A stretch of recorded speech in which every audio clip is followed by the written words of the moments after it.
What's happening, guys? James here from Reflect the Screen, and today I'm going to be doing something very new for the channel. I've never ranked films on Reflect the Screen, and today we're going to do just that. We're going to deep dive into Spider-Man. I mean, the shirt might have gave it away a little bit. And we're going to be ranking each and every film leading up to Far From Home. You might have noticed I don't have a Far From Home review on the channel just yet, but I'll get that to you guys this week since I missed the screening last week. Now, before I rank all 7 Spider-Man films so far, if this is your first time here on Reflect the Screen, welcome. This is a place where I review movies, TV shows, and now I rank movies every single week. So if you want, hit the subscribe button below and keep up with us here at Reflect the Screen. Like this video, share it with your friends, and in the comments, follow along with me. Let me know if you agree with my rankings. Alright guys, so let's start with the bottom of the barrel, number 7.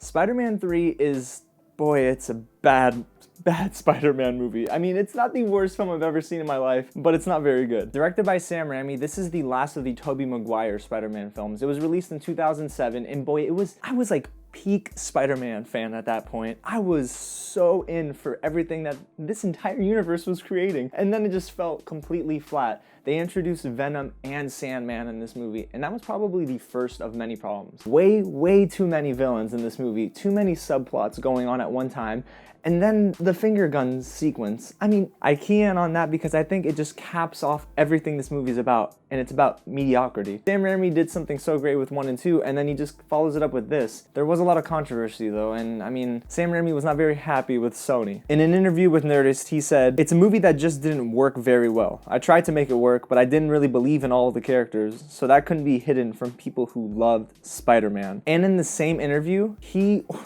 called this movie awful. I mean, if the director thinks the movie's awful, I mean, I don't know, the movie was dead before it even started. It's an unfortunate end to the Tobey Maguire trilogy, but it was the end, and rightfully so, because I'm so glad we didn't get a 4th movie. I couldn't deal with this again. Alrighty, so on to number 6.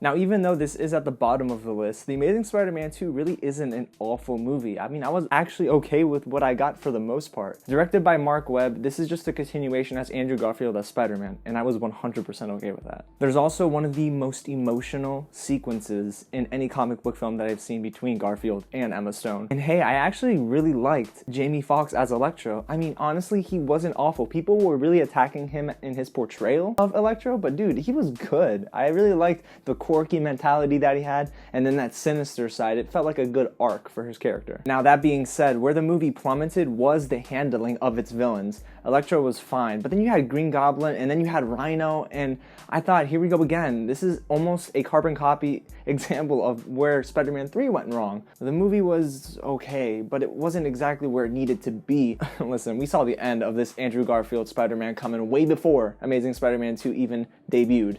And that was a big problem for me too. The action sequences were fine, but the thing is, you can't put a band-aid on a film like this. This is a Spider-Man film. It has kind of a legacy to live up to, and it didn't really live up to that hype. Alright, so let's go ahead and move on to the film I have at number 5.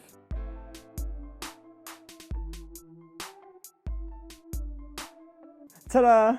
I actually don't think it's a coincidence that the Amazing Spider-Man films are back-to-back on my 6 and number 5, just because I think the films are so close in quality and also in potential. Oh my goodness. So Amazing Spider-Man was again directed by Mark Webb, and listen, Andrew Garfield is an amazing Spider-Man. His infighting dialogue is awesome. This is actually the one film that I think gets way too much flack than it deserves because I enjoyed the movie. Again though, the writing felt weird. Why are we going back to his origin story? I was tired of that. I mean, listen, we got the origin story in the first Spider-Man with Sam Raimi, right? Why are we getting it again? Can we just stop with that same old narrative? It would have been nice to see Peter Parker in a different element, not an origin story again. But of course, most of the movie is dedicated to his backstory, and they didn't handle it so well, and I was left feeling really disappointed. But it sets up a good premise between Andrew Garfield and Emma Stone. Their chemistry on screen is fantastic in this movie, probably because at the time they were dating, so it helped. As for the villain in this one, Rhys Ifans is a fantastic lizard. Oh, I'm so excited, guys. Okay, let's get into my top 4 Spider-Man films.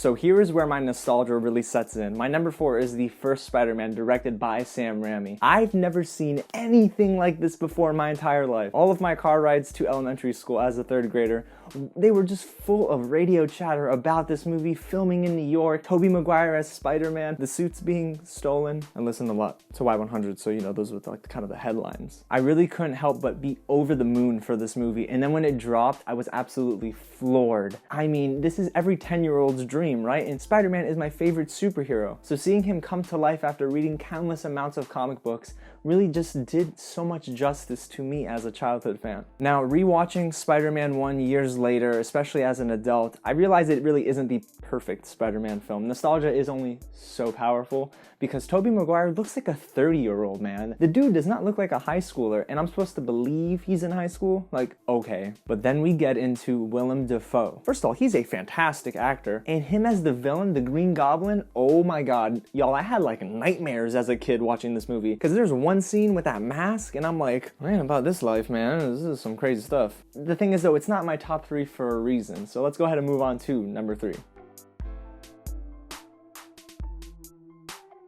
Now you guys, at the time of this recording, I actually had to flip-flop the position of Spider-Man Homecoming. I had such trouble placing this movie, but I think it fits in just well, or just right, at number 3. Directed by John Watts, this film really is the first Spider-Man, the standalone Spider-Man film for the MCU, so the implications were huge for this movie. And this movie also broke new ground for Marvel Studios and Sony. Their relationship was always a little tug and pull, but in 2015, they signed a 5-year movie deal that gave not the distribution rights, but the movie rights over to Marvel Studios. So I'm curious to see where it goes after that 5-year mark, but Sony finally was playing ball with Marvel Studios. When I finally heard the casting news of Tom Holland as Peter Parker, I was so excited because I understood the direction they're finally going in. The studio doesn't want to play this old school origin story game all over again. They're going with someone who actually looks like a high schooler. But if I'm gonna be honest with you guys, when I first saw this movie, I was disappointed. I honestly didn't even like the movie. I thought it was so average, it wasn't even funny.